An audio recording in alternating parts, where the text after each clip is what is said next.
In the name of Allah, who is most merciful and beneficent. Assalamu alaikum.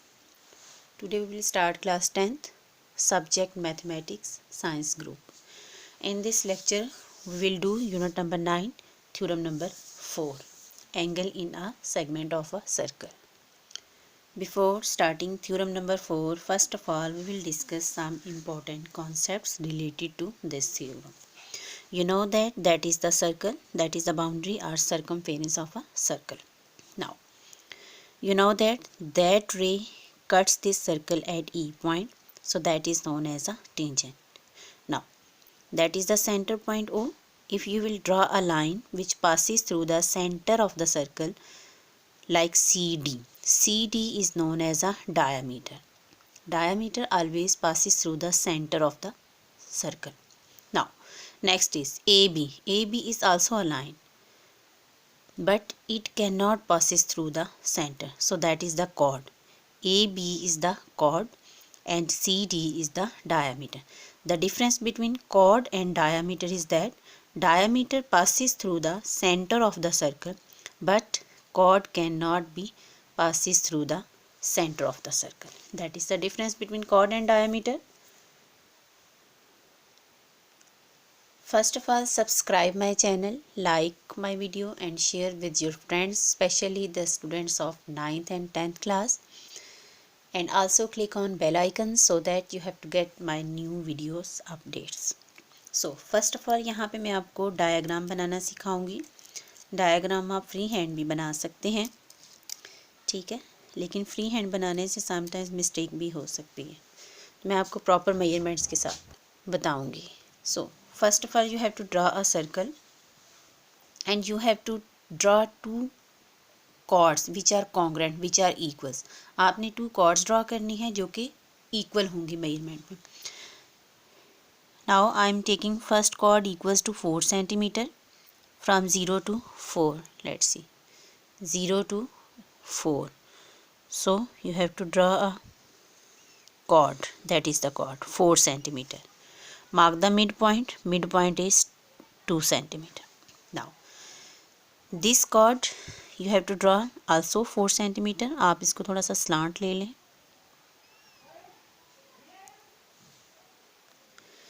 ये मैंने 2 chords draw की हैं. अब मैं उर्दू में explain करती हूँ. ये A B first chord है जिसकी length मैंने 4 centimeter रखी है. ये C D second chord है और इसकी length मैंने B 4 centimeter रखी.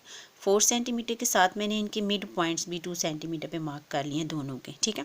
ये आपको डॉट से नज़र आ रहे होंगे. अब ये पॉइंट है, पॉइंट से किसी भी लाइन पे जो परपेंडिकुलर होता है वो 90 डिग्री का ही होता है, ठीक है. ये देखिए, ये पॉइंट से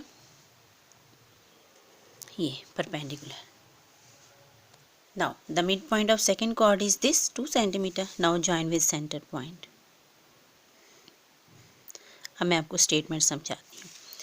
आपको पता है कि first portion of theorem tells us about given, यानी ये फर्स्ट पोर्शन जो होता है इस थ्योरम का वो हमें गिवन के बारे में इंफॉर्मेशन बताता है. जैसा कि if two chords of a circle, it means first of all you have to draw a circle, then you have to draw 2 chords which are congruent, ठीक है. ये हमें सारी इन्फॉर्मेशन गिवन के बारे में दे रहे हैं जो कि हमने ड्रॉ कर ली. Now that is the 90 degree angle. अब आपको पता है कि किसी पॉइंट से किसी लाइन पे जो लाइन ड्रॉ की जाती है या परपेंडिकुलर ड्रॉ किया जाता है वो हमेशा 90 डिग्री का एंगल बनाता है. Perpendicular means the angle of 90 degree, ठीक हो गया. अब आपने प्रूव करना है कि they will be equidistant from the centre कोन. कॉर्ड्स के सेंटर सर्कल के सेंटर से दोनों के इक्वल डिस्टेंस पर होंगे, यानी ये कॉर्ड का सेंटर है, ये सर्कल का सेंटर है, दोनों ये कॉर्ड्स इक्वल डिस्टेंस पर होंगे. ये चीज़ आपने प्रूव करनी है. The last portion of theorem tells us about proof. ये हमें बताता है कि आपने प्रूफ क्या करना है. नाउ अगर मैं इसके हाइपोटेनस ड्रॉ कर दूं, ठीक है, तो ये राइट एंगल बन जाएगी ट्राइंगल. ये in dotted form same edge join O to C. क्योंकि मैंने एक्सप्लेन करना है ना अपने पॉइंट को, इसलिए मैंने इसको राइट एंगल में कन्वर्ट कर ली है. इसका हाइपोटेनस ड्रॉ करके मैंने इसे राइट एंगल ट्राइंगल की शेप दे दी है, ठीक है. Now will explain this theorem from the book. Diagram आपको बनानी आ चुकी है. check that two chords, so the name of two chords is AB and CD. So you have to write AB and CD are two equal chords of a circle with center O. Now, so that OH, that is OH perpendicular. Perpendicular means makes the angle of 90 degree to AB. OH किस पे perpendicular है? AB पर. Now, OK perpendicular है किस chord पर? CD पर. That is the symbol of perpendicular. Now, OK perpendicular, that is the symbol of perpendicular. जो आपके घरों में वाइपर होता है ना, जिससे हम फ्लोर साफ़ करते हैं पानी को, ठीक है, साफ़ करते हैं, वो basically the symbol of perpendicular. ठीक है, वाइपर जो आपके घर में है वो परपेंडिकुलर का सिंबल है, इससे आपको याद रहेगा जी. Next is to prove. What you have to prove कि सेंटर ऑफ द सर्कल और कॉर्ड्स के सेंटर दोनों को वो एक इस सेंटर से इक्वल डिस्टेंस पर हों, यानी OH equals to OK. You have to prove.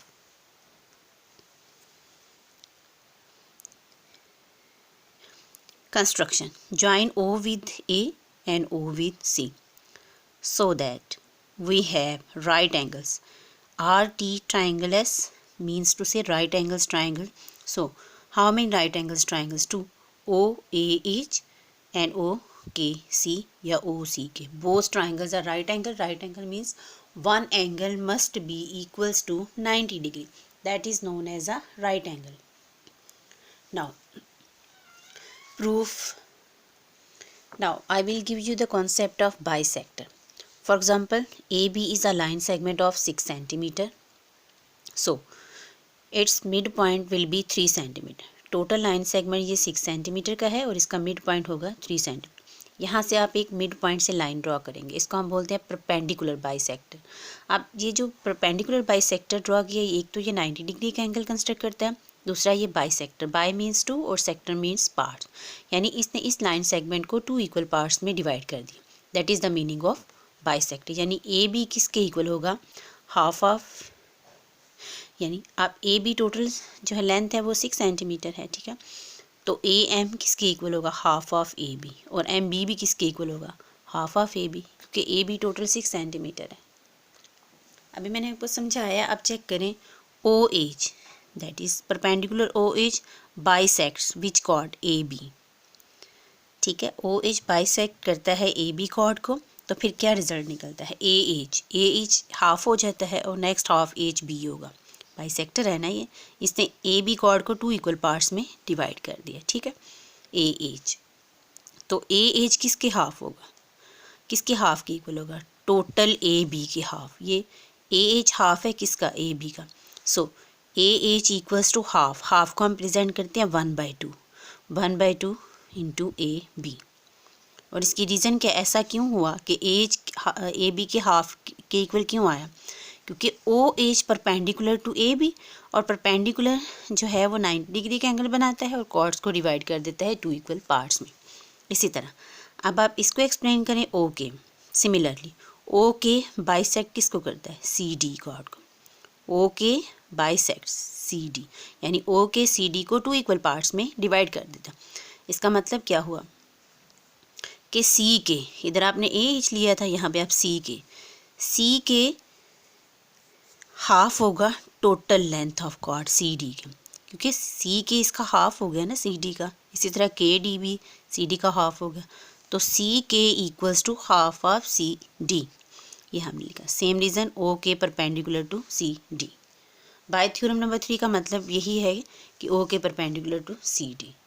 अब इन दोनों बातों की बेस पर आप कहते हैं कि AB कॉन्ग्रेंट है CD के. सबसे पहले आपने ये प्रूव करना है कि ये कॉर्ड्स कॉन्ग्रेंट है या नहीं. तो ऊपर जितनी भी मैंने डिस्क्रिप्शन दी है उससे हमने प्रूव कर लिया कि AB chord congruent to CD chord, यानी दोनों कॉर्ड्स जो है वो इक्वल है. ठीक है, ये रिजल्ट हमने लिख दिया. AB equals to CD. Similarly जब दोनों कॉर्ड्स इक्वल है तो फिर AH, ठीक है, मैंने इनको नाम दे दिया H का और ये K का, तो फिर क्या होगा? AH कॉन्ग्रेंट टू होगी CK के. दोनों हाफ है ना, तो ये दोनों इक्वल होंगे. ठीक है, अब चेक, अब हमने जो हाइपोटेनस ड्रॉ किया था ये राइट एंगल ट्राइंगल बन गया। अब हमने पहले तो प्रूव कर लिया कि दोनों कॉर्ड्स कॉन्ग्रुएंट है, उसके हमने उसकी आर्गू भी कर लिया, ठीक है। अब हम ये राइट एंगल को डिफाइन करेंगे, तो आप क्या लिखोगे? Now in right angles triangle O A H comparison, ये डबल एरो का मतलब होता है कंपैरिजन ओ सी के, यानी इन दोनों ट्राइंगल्स को हम कंपेयर करने जा रहे हैं, ठीक है। अब देखें ये हाइपोटेनस है, दोनों के हाइपोटेनस क्या है? ओ ए इक्वल्स टू ओ सी, ये दोनों सेम है, इक्वल है। क्यों? क्योंकि आप सेंटर पॉइंट से ही ले रहे हैं ना, आपने इसको हाफ डिवाइड कर दिया, ठीक हो गया। हाइपोटेनस दोनों के इक्वल है। फिर ए एच, इसके जो परपेंडिकुलर साइड है या बेस है, A H equals to C K होगी। A H base equals to C K base, ठीक हो गया। अब आप चेक करें कि ओ ए, हमने कहा ओ ए equals to O C, basically ये रेडियस है। क्यों ये इक्वल है? किस वजह से ये इक्वल है? क्योंकि ये रेडियस है ना, सेंटर से सरकमफ्रेंस तक जो हम लाइन ड्रॉ करते हैं वो रेडियस होता है। ओ ए और ओ सी ये दोनों सेम है, क्योंकि ऐसा हो ही नहीं सकता कि किसी एक सर्कल के रेडियस डिफरेंट हो, ठीक है। आप इसको मैं डायग्राम से समझाती हूँ आपको। For example, that is the circle and that is the center point. I have drawn many lines OA, OB, OC, OD, OE, OF, OG.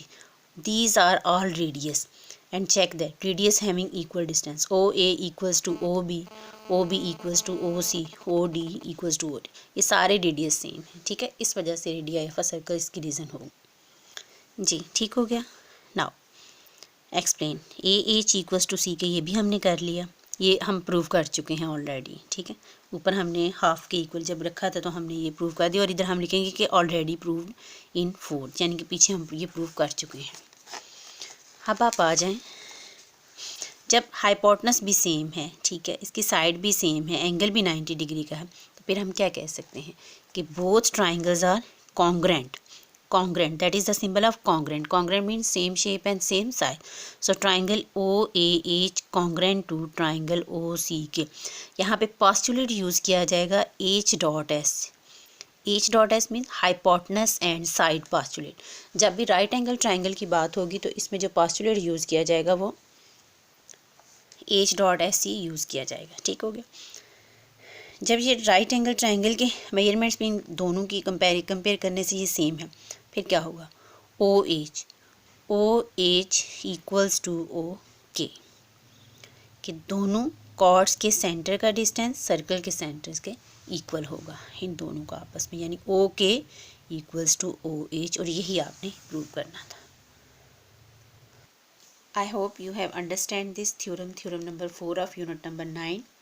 So subscribe my channel and also click on bell icon so that you have to get my new updates about videos, and also click on share options, and you have to share with your friends, especially the students of 9th and 10th class. So Allah Hafiz.